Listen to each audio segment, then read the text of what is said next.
pagi. Sebelumnya selamat dan bahagia. Izinkan saya pada kesempatan pagi hari ini pada ruang perjumpaan kita kali ini untuk mewawancari Bapak, segera ngobrol mengenai tugas saya nih Pak di tugas demonstrasi kontekstual di modul 3.1, yaitu tentang pengambilan keputusan berbasis nilai-nilai kebajikan sebagai pemimpin. Nah, pada kesempatan kali ini kita akan berbicara atau ngobrol Pak, atau mewawancarai, yaitu tentang dilema etika dan rujukan moral. Baiklah Pak, sebelumnya juga saya mengucapkan terima kasih kepada Bapak sudah bersedia untuk diwawancarai pada kesempatan ruang perjumpaan kita pada pagi hari ini. Baiklah Pak, pertama-tama bahwa kita mengetahui bahwa sebagai pemimpin sekolah atau jadi kepala satuan unit pendidikan kita, bahwa seorang pemimpin itu harus mengetahui bahwa mana permasalahan atau kasus yang berhubungan dengan dilema etika dan rujukan moral. Nah, selama ini menurut Bapak, bagaimana Bapak dapat mengidentifikasi kira-kira kasus-kasus yang merupakan mana nih kasus yang berupa dilema etika ataupun mana nih kasus yang berupa rujukan moral? Tanggapan saya, sebagai seorang pemimpin di sebuah instansi pendidikan pasti akan beragam kasus yang akan dihadapi. Baik itu kasus yang keduanya benar tetapi saling bertentangan yang dikenal sebagai dilema etika, ataupun kasus yang salah satunya benar dan yang lainnya salah. Kedua kasus tersebut harus dapat diidentifikasi dengan benar agar tidak ada kesalahan dalam pengambilan keputusan. Cara saya untuk mengidentifikasi yang mana dari kedua kasus tersebut adalah dengan memahami masing-masing kasus. Tentu saja untuk memahami kasus-kasus tersebut saya harus berkomunikasi dengan pihak-pihak yang terlibat.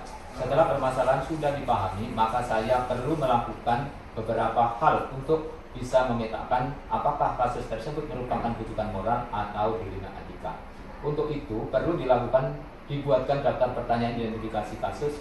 Syarat sebuah kasus merupakan dilema etika jika kedua masalah yang berbenturan tersebut tidak melanggar hukum dan serta norma-norma yang berlaku atau menimbulkan ketidaknyamanan sosial. Jika kasus yang diidentifikasi lolos dari syarat-syarat tersebut, maka dipastikan itu adalah kasus dilema etika. Dan sebaliknya, jika syarat-syarat di atas tidak terpenuhi, maka itu adalah kasus rujukan moral. Luar biasa sekali ya Pak. Jadi Bapak sebagai pemimpin, bahwa untuk menentukan kasus itu atau permasalahan itu sebagai dilema etika ataupun rujukan moral, itu Bapak melakukan beberapa langkah gitu Pak ya. Beberapa langkah dengan mengidentifikasi kemudian kasusnya seperti apa, kemudian mencari apa atau mengetahui pihak-pihak terlibatnya siapa-siapa gitu Pak ya. Kemudian lalu memetakannya untuk mengambil sebuah keputusan gitu Pak ya. Baik, luar biasa sekali Pak. Kemudian Pak, selama kepemimpinan Bapak ini, bagaimana Bapak menjalankan pengambilan keputusan di sekolah, terutama untuk kasus-kasus di mana ada dua kepentingan nih yang sama-sama benar atau sama-sama mengandung nilai kebajikan? Tanggapan saya, untuk kasus dilema etika saya akan mempertimbangkan kedua hal yang sama-sama benar. Tersebut membenturkan faktor apa atau pihak mana, apakah kepentingan perorangan atau banyak orang, mengandung nilai-nilai kebenaran atau kesetiaan, rasa adil atau belas kasihan, ataukah berdampak untuk saat ini atau seterusnya. Baik, luar biasa sekali nih Pak, tanggapan dari Bapak Leman sendiri, bahwa dalam untuk menentukan atau mempertimbangkan kedua hal yang sama-sama benar itu Bapak itu melakukan istilahnya seperti tadi yang terkait dengan langkah-langkah yang dilakukan oleh Bapak, kemudian apakah ini itu mengandung kepentingan perorangan atau untuk banyak orang gitu ya Pak ya. Terus apakah di dalam permasalahan ini sudah mengandung nilai, apakah keputusan yang Bapak putuskan itu mengandung nilai kebenaran atau kesetiaan gitu ya Pak ya. Kemudian dianalisa, kemudian rasa adil tadi ya Pak ya, ada atau belas kasihan, kemudian dan ini keputusan ini untuk berjangka pendek atau jangka panjang gitu Pak. Luar biasa sekali nih Pak. Berikutnya, langkah-langkah apa nih Pak atau prosedur seperti apa yang bisa Bapak lakukan selama ini? Iya, tanggapan saya, suara hati dan nalar harus sejalan untuk memilih kebenaran yang paling kecil mudaratnya dan besar manfaatnya. Dengan mempertimbangkan kepentingan peserta didik, jika kasus itu berhubungan dengan peserta didik, berdasarkan pada prinsip berpikir berbasis hasil akhir, berpikir berbasis peraturan, dan berpikir berbasis rasa peduli. Tahap berikutnya, melakukan investigasi dengan memeriksa kembali fakta-fakta yang ditemukan peluang. Lalu buatlah keputusan. Lalu keputusan ditinjau kembali hingga keyakinan kebenaran itu ada, dan insya Allah dalam bimbingan ilahi keputusan yang Anda ambil adalah keputusan yang bertanggung jawab. Luar biasa sekali nih Pak. mengenai jawaban dari Bapak ini saya sangat mengapresiasi sekali, yaitu mendengarkan suara hati dan nalar nih ya Pak ya, kemudian memilih kebenaran yang paling kecil mudaratnya dan besar untuk manfaatnya gitu ya Pak ya. Luar biasa sekali Pak.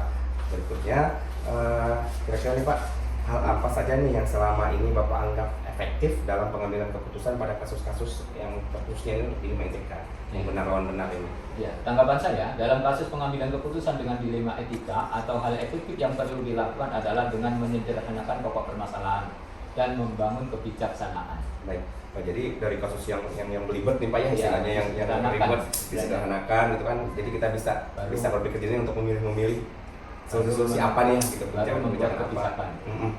Luar biasa sekali nih Pak. Berikutnya Pak, hal-hal apa saja nih yang selama ini bagi Bapak nih merupakan tantangan dalam pengambilan keputusan pada kasus-kasus dilema etika? Tanggapan saya, hasil keputusan yang diambil mungkin akan pihak-pihak yang tidak dapat menerima sepenuhnya. Proses itu dapat memahamkan sebagian orang untuk secara ikhlas menerima dan menjalankan keputusan menjadi sebuah tantangan, serta untuk tetap istiqomah dalam menjalankan keputusan yang sudah disepakati. Baik, dapat dimengerti Pak bahwa segala keputusan kita itu memang ada pihak yang mungkin ada pihak yang suka tidak suka, ya suka tidak suka gitu Pak ya. Ya, tetapi tentunya tadi Bapak sudah menjelaskan bahwa itu merupakan sebuah tantangan, tetapi saya kembali ke pertanyaan tadi yang awal yang sebelumnya tadi, bahwa kita mempertimbangkan mana yang besar manfaatnya dan mudaratnya lebih kecil gitu ya Pak ya. Oke, luar biasa sekali nih Pak. Kemudian nih Pak, apakah Bapak sendiri selaku sebagai pemimpin ini memiliki sebuah tata kelola atau jadwal tertentu dalam sebuah penyelesaian kasus dilema etika? Nah, kemudian apakah Bapak langsung menyelesaikan di tempat atau memiliki sebuah jadwal untuk menyelesaikannya? Bentuk atau prosedur seperti apa yang telah Bapak jalankan selama ini? Tanggapan saya, tidak ada jadwal tertentu dalam menyelesaikan sebuah kasus. Prioritas kasus mana yang perlu diselesaikan secepatnya tergantung dari jenis kasus dan pentingnya kasus tersebut diselesaikan secepatnya agar tercipta lingkungan sekolah yang sehat kondusif buat semua warga sekolah. Baik, jadi bertindak cepat gitu ya Mas, ketika kita menghadapi sebuah permasalahan atau setiap kita dituntut untuk sebuah mengambil keputusan itu kita agar kondisi itu cepat diwujudkan. Cepat diwujudkan, baik dipahami Pak bahwa ya mana yang lebih prioritas tadi kita segerakan, karena apa yang kita kerjakan secara cepat itu ya pemecahannya juga selesainya cepat juga gitu ya Pak ya. Baik Pak, dipahami. Kemudian nih Pak, apakah ada nih seseorang atau faktor-faktor apa nih yang selama ini yang membantu Bapak untuk mempermudah atau membantu Bapak dalam pengambilan keputusan dalam kasus dilema etika? Tanggapan saya, komunikasi yang baik dengan semua warga sekolah, pengelolaan emosi yang baik, dan pemahaman tentang teori pengambilan keputusan sebagai seorang pemimpin menjadi faktor yang mempermudah dan membantu dalam pengambilan keputusan. Baik, intinya ini di komunikasi ya Pak ya, karena kita ini warga sekolah juga, kita ini satu tim gitu ya Pak ya, bahwa segala sesuatu itu istilahnya masih kita pertimbangan juga gitu ya dengan warga sekolah. Intinya seperti itu, intinya komunikasi gitu ya. Baik, luar biasa sekali Pak.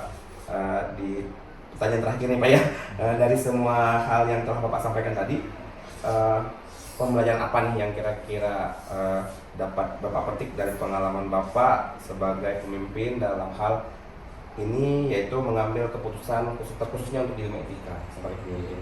Tanggapan saya, dalam mengambil sebuah keputusan maka mengidentifikasi jenis kasus harus bisa dilakukan lebih awal dengan melakukan pengujian lalu lakukan pengujian benar lawan benar untuk dapat menentukan paradigma apa yang akan kita pilih sehingga keputusan bisa diambil sesuai dengan prinsip-prinsip yang tidak merugikan siswa. Jadi tanggapan Bapak itu yaitu mengambil sebuah keputusan maka mengidentifikasi kasus dan harus bisa dilakukan lebih awal, jadi lebih cepat lebih baik tadi ya Pak ya, dan melakukan pengujian, lalu pengujian tersebut kita tinjau kembali apakah benar gitu kan, apakah itu berupa rujukan moral, karena apapun keputusan yang diambil itu harus sesuai dengan prinsip-prinsip yang tidak merugikan siswa, jadi berpihak kepada siswa. Luar biasa sekali Pak. Jadi saya bisa menarik kesimpulan bahwa apa yang telah Bapak lakukan selama ini, Bapak sudah istilahnya memperhatikan bagaimana mengambil sebuah keputusan itu di dalam sebuah dilema etika itu lawan benar itu melalui tahapan-tahapan atau langkah-langkah.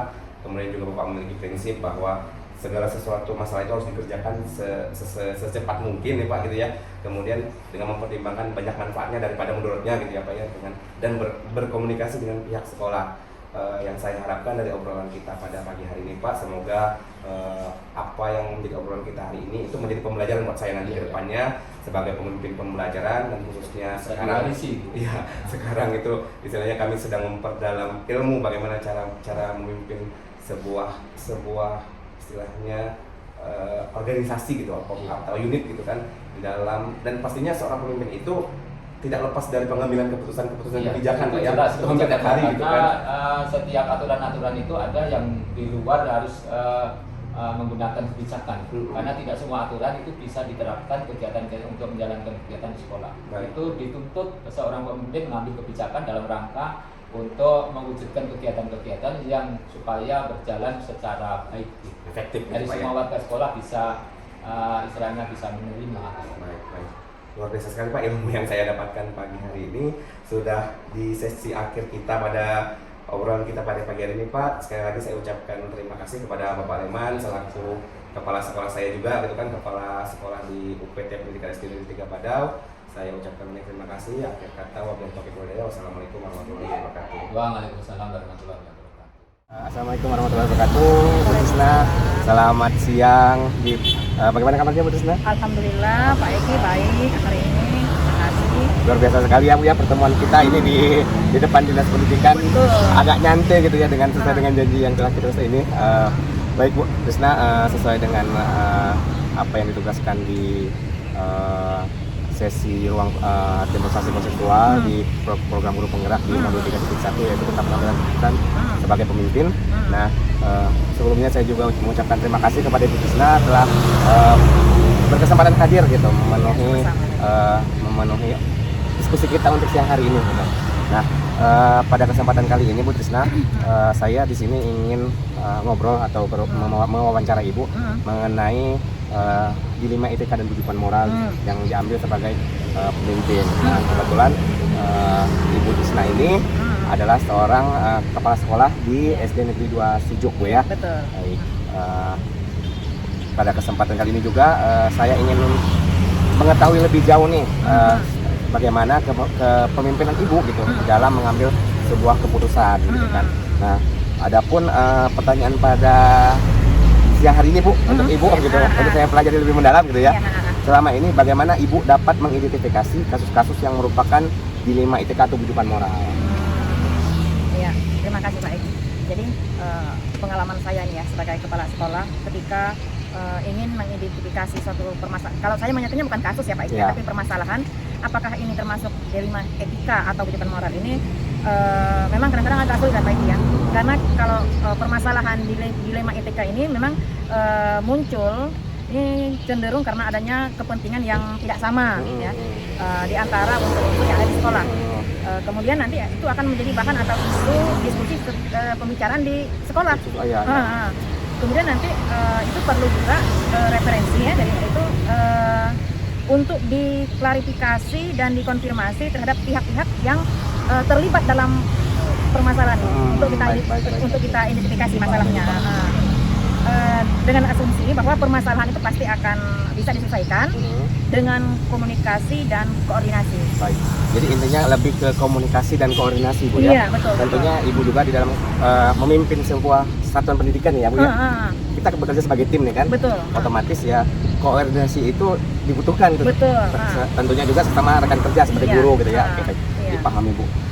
Kemudian nih Bu. Kalau bisa saya tambahkan, hal ini juga untuk mempertimbangkan untuk meminimalisir itu potensi negatif pada setiap keputusan nanti akan kita ambil untuk dari semua pihak ya. Baik. Jadi bagusnya itu nanti positifnya yang lebih banyak. Jadi istilahnya kalau ambil suara di mana nih? Istilahnya keputusan yang nanti akan menjadi yang mengarah ke positifnya lebih banyaknya siapa nih yang lebih gitu. Betul, dipahami Bu. Baik. Berarti itu ya sebagai pemimpin Ibu melakukan hal tersebut gitu dalam menentukan sebuah hal tersebut, kasus-kasus tersebut atau permasalahan tersebut ke dalam dilema etika atau kehidupan moral. Baik, terima kasih Bu. Berikutnya Bu, selama Ibu menjadi kepala sekolah juga gitu kan di satuan pendidikan Ibu, bagaimana nih Ibu menjalankan atau mengambil keputusan nih di sekolah, terutama untuk kasus-kasus di mana misalnya ada dua kepentingan yang sama-sama benar, misalnya benar lawan benar nih gitu kan, atau sama-sama mengandung nilai kebajikan. Nah, seperti itu Bu. Umumnya yang saya lakukan ini melakukan pendekatan Pak Egi, melakukan pendekatan, kemudian kita berkomunikasi dan berkoordinasi. kemudian kita menentukan untuk mengambil keputusan ini, kita tetap harus mengambil referensi dan indikator serta pertimbangan-pertimbangan lain untuk mengambil keputusan di dalam organisasi, yaitu orang-orang atau stakeholder ya yang stakeholder internal yang berkenaan dengan hal-hal yang terjadi di dalam sekolah Ya, kita. oke.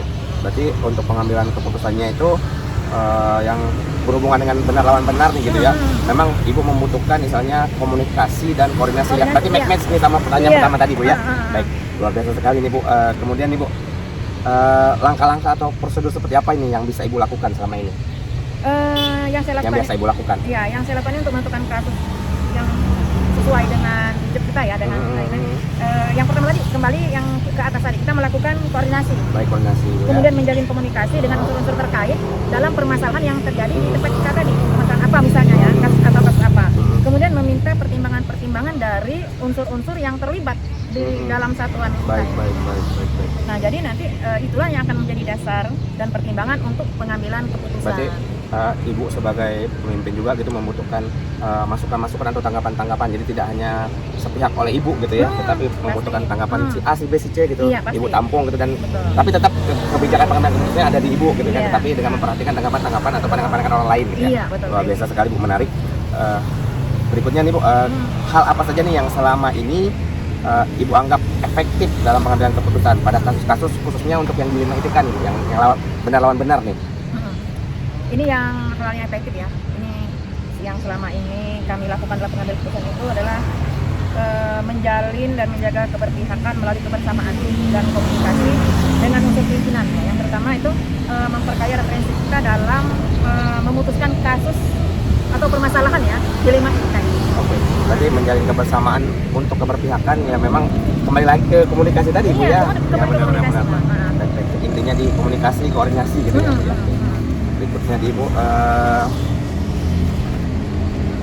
hal-hal apa saja nih yang selama ini bagi Ibu merupakan suatu tantangan dalam pengambilan keputusan terkhususnya pada kasus-kasus yang ada di LMITK yang merupakan tantangannya dalam pengambilan keputusan tersebut? Ya. Tantangannya ini terutama itu Pak Edi, ketika kita dalam kasus seperti ini ya, kita tidak bisa menyenangkan semua pihak. Ya, jadi kita tetap saja setiap keputusan yang diambil itu nanti tidak semua pihak akan puas. Benar Bu. Tapi kita tetap berusaha supaya kekecewaan mereka yang mungkin agak bertentangan, nanti ketika kita pengambil keputusan ini kita meminimalisir itu kekecewaan mereka. Jadi memang tantangannya itu karena setiap orang punya pendapat sendiri, kita tidak bisa memuaskan keputusan yang akan kita ambil. Itu tantangannya. Tentunya pasti ada pihak yang merasa bukan merasa diuntungkan Bu ya, masa yang mendukung atas kebijakan atau keputusan yang Ibu keluarkan gitu kan. Kemudian mungkin juga ada juga pihak yang merasa dikecewakan mungkin karena tidak sepaham tadi gitu, tidak sepandangan tidak sepandangan sama Ibu tadi gitu kan istilahnya. Nah, dan cara Ibu yaitu dengan cara meminimalisir tersebut kekecewaannya. Kalau boleh tahu nih Bu, meminimalisirnya mungkin memberikan apa nih ke mereka gitu? Untuk meminimalisir kekecewaan mereka itu kita beri pandangan juga ya. Iya, pendekatan juga baik kita komunikasi. Mungkin yang pandangan kitanya lebih ekstra gitu ya. Betul. Jadi pendekatan lebih ke pribadi nantinya. Lebih ke pribadi. Alasan-alasannya seperti itu. Luar biasa sekali nih Bu. Kemudian ya Bu ya, dalam memiliki sebuah tata kelola atau jadwal, apakah Ibu memiliki jadwal atau tata kelola dalam sebuah penyelesaian kasus di LMITK nih? Atau biasanya Ibu itu langsung istilahnya menyelesaikannya di tempat? Kayak tembak di tempat nih, karena Ibu ada masalah nih, ada kasus, Ibu langsung di tempat, atau Ibu membutuhkan jadwal tertentu nih untuk menyelesaikan atau permasalahan kasus tersebut? Ya, jadi sebenarnya dalam tata kelola untuk menyelesaikan permasalahan itu tergantung Pak. Tergantung. Kalau misalnya permasalahan itu atau kasusnya ini urgent, otomatis langsung kita tembak ke tempat, langsung kita selesaikan. Kita panggil unsur-unsur yang terkait dengan permasalahan ini, kita selesaikan pada saat itu juga. Tetapi kalau permasalahan itu masih bisa ditunda, menyelesaikannya itu kita jadwalkan supaya hasilnya lebih maksimal dan lebih memuaskan juga nanti ke semua pihak. Berarti tergantung kondisinya aja juga Bu ya, kondisi dan permasalahannya. Oke.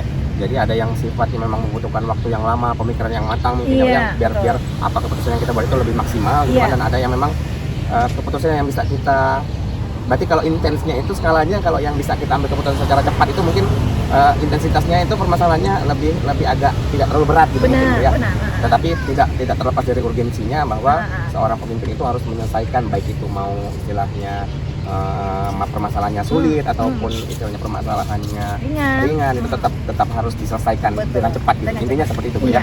Oke. Kemudian Ibu, adakah nih orang-orang atau faktor-faktor apa yang selama ini mempermudah atau yang biasanya membantu Ibu nih dalam pengambilan keputusan, terkhususnya dalam kasus-kasus di Dilema Etika? Secara khusus sebenarnya tidak ada, Pak. Secara khusus sebenarnya tidak ada, tetapi unsur-unsur internal atau stakeholder yang ada di sekolah memang kita libatkan. Ya, seperti obrolan kita Bu ya, bahwa seperti rekan kerja gitu kan, pasti ada yang terlibatnya cuma orang-orang itu saja gitu kan. Tapi juga kadang-kadang kita kalau memang kasusnya perlu secara teknis ya, itu juga kita bisa nanti menyelesaikannya, kita mengundang orang-orang yang memang kompeten di bidangnya. Ya. Baik. Tapi kalau untuk yang bukan teknis, yang memang pemikirannya itu kebijakan sekolah, itu nanti tidak perlu kita memanggil yang dari luar yang apa ya, punya kemampuan khusus, tetapi internal kita di sekolah. Baik. Tetapi kalau memang masalah kebijakan pemerintah atau segala macam, itu memang kita harus mengajak orang yang kompeten di bidangnya untuk menyelesaikan permasalahan. Mungkin bisa misalnya kalau urusan perbendaharaan ini misalnya, yang memahaminya mungkin ada yang bendahara dinasnya yang menjelaskan, karena bukan wewenang kita juga gitu Bu ya. Jadi pahami Bu.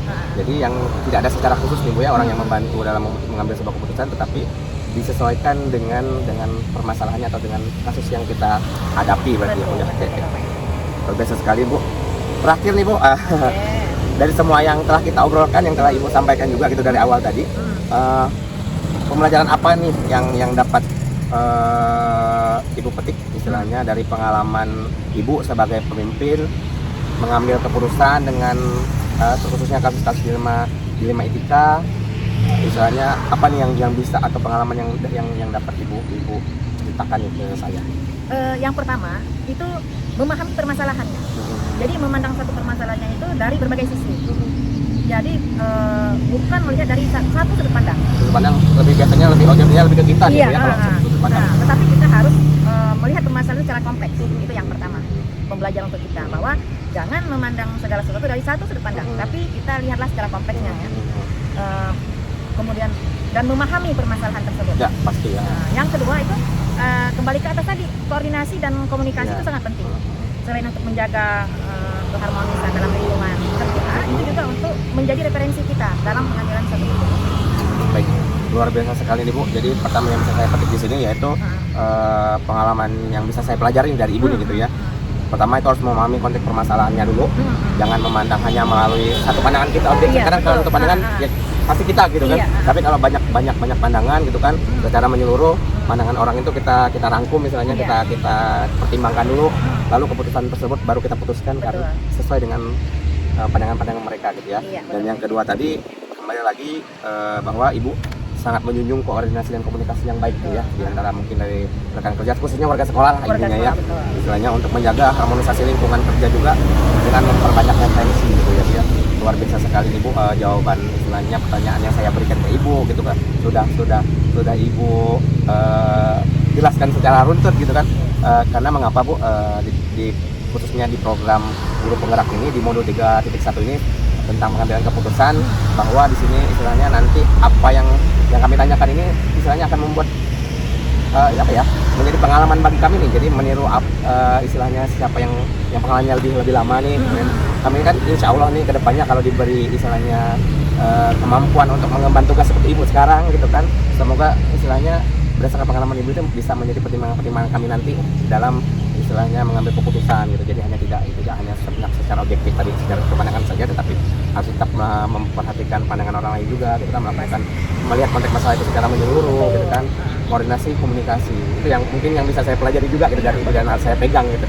Luar biasa sekali Bu.